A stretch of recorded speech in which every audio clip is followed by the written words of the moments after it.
Welcome class 7 Sakina public school.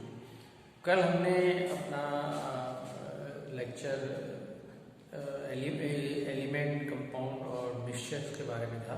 पहला lecture था chapter 3 element compound and mixtures का। आज हम थोड़ा आगे बढ़ेंगे। कल हमने बताया था कि किस तरह से जितने भी जो मैटर हैं उनको दो हिस्सों में हमने डिवाइड कर दिया था। एक तो इम्प्योर सब्सटेंसेस में हमने बताया था कि एयर के बारे में बताया था या शुगर सॉल्यूशन के बारे में बताया था, और दूसरे हैं प्योर मैटर्स।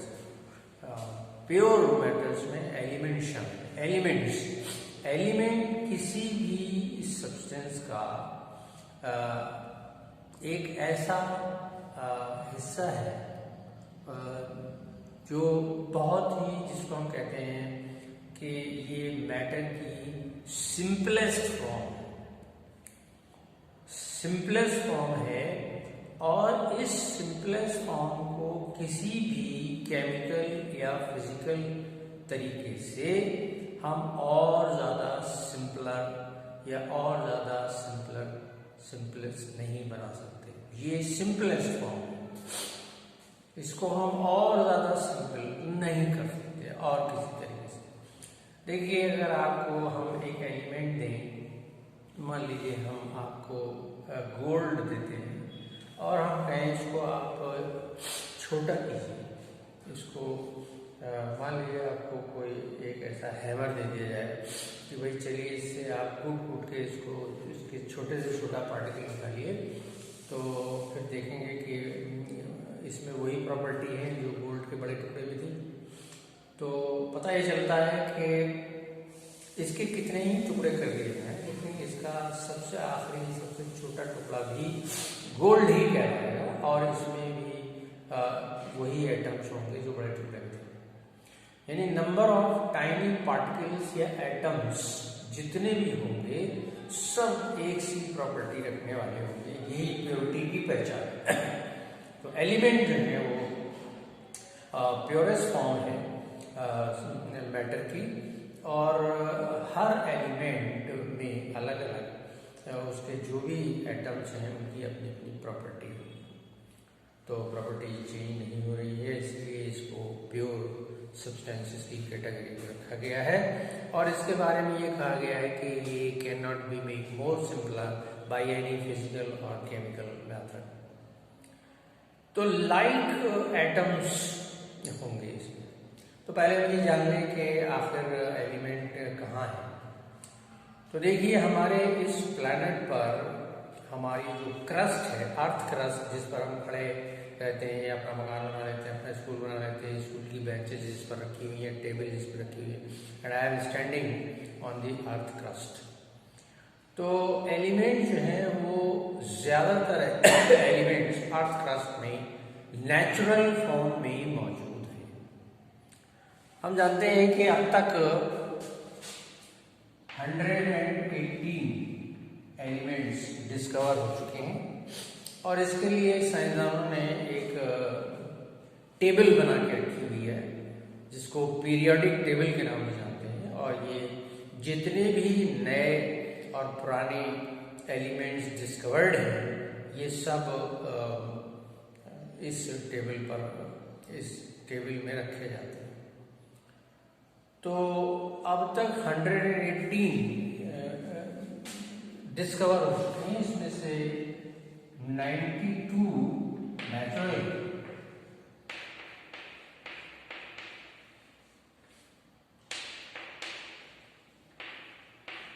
जो अर्थ क्रस्ट में मौजूद हैं, और 26 आर्टिफिशियल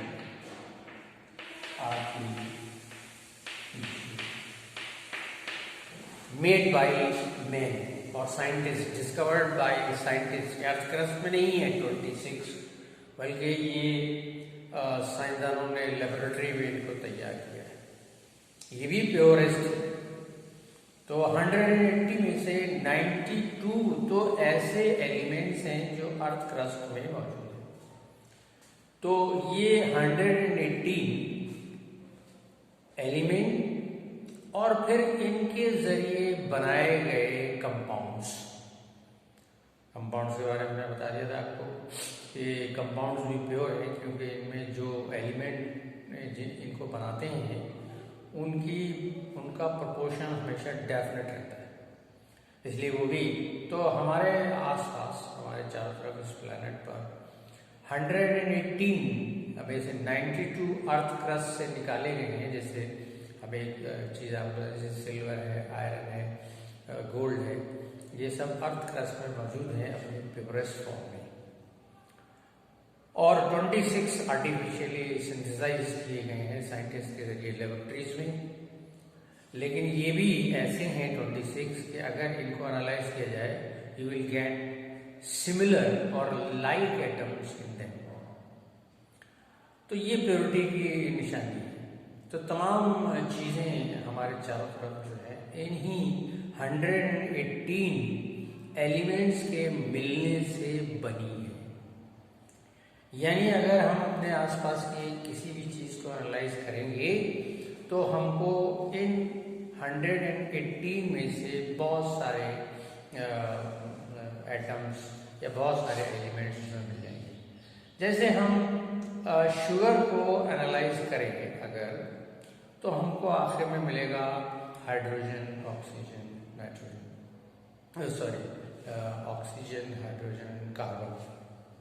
तो ये हम जब देखा, और इसी तरह हम किसी दूसरे कंपाउंड को एनालाइज करें तो उसमें जैसे वाटर एक कंपाउंड है, इसको एनालाइज करें तो ultimately will get 2 elements, hydrogen and oxygen. तो इस तरह से ये 118 118 एलिमेंट्स का ही कमाल है कि हम अपने इस प्लैनेट पर चारों तरफ चीज़ों को उनकी दूसरी शक्लों में देख रहे हैं, लेकिन उन सब के अंदर मौजूद हैं 118 एलिमेंट्स जो प्योर एलिमेंट्स हैं। कुछ नाम जैसे अभी हम ले रहे हैं तेज से, हाइड्रोजन है, ऑक्सीजन है, कार्बन है, कैल्शियम है, सोडियम है, पोटेशियम है, मैग्नीशियम है, सल्फर है, ये नाइट्रोजन, ये सब जो है प्योर एलिमेंट्स हैं और ये मिलकर बहुत सारे कंपाउंड बनाते हैं। इन एलिमेंट में से अगर हम इनका एक एटम ले लें तो वो इनको रिप्रेजेंट करेगा। मान लीजिए गोल्ड का हम एक एटम ले लें और हाइड्रोजन का एक एटम ले लें, तो हमें पता चलेगा कि ये दोनों तो एक दूसरे से मुख्तलिफ हैं, लेकिन अगर हम गोल्ड का कोई दूसरा एटम लेंगे तो वो पहले वाले एटम से निकलता होगा, तीसरा, चौथा, पांचवा एंड सो ऑन, जितने भी एटम हम उसमें लेंगे उन सब की प्रॉपर्टी, उन सब का नेचर एक सा ही होगा। इसी तरह किसी भी, जैसे कैल्शियम के हम ले लेंगे एटम्स को, तो जितने भी एटम हम लेते जाएंगे वो सब आपस में एक दूसरे से मिलते जुलते होंगे। चलिए यहाँ पे एक चीज़ और बता देते हैं कंपाउंड के बारे में। अगर हम कंपाउंड को एनालाइज करेंगे तो हमें फिर एक से एटम नहीं मिलेंगे।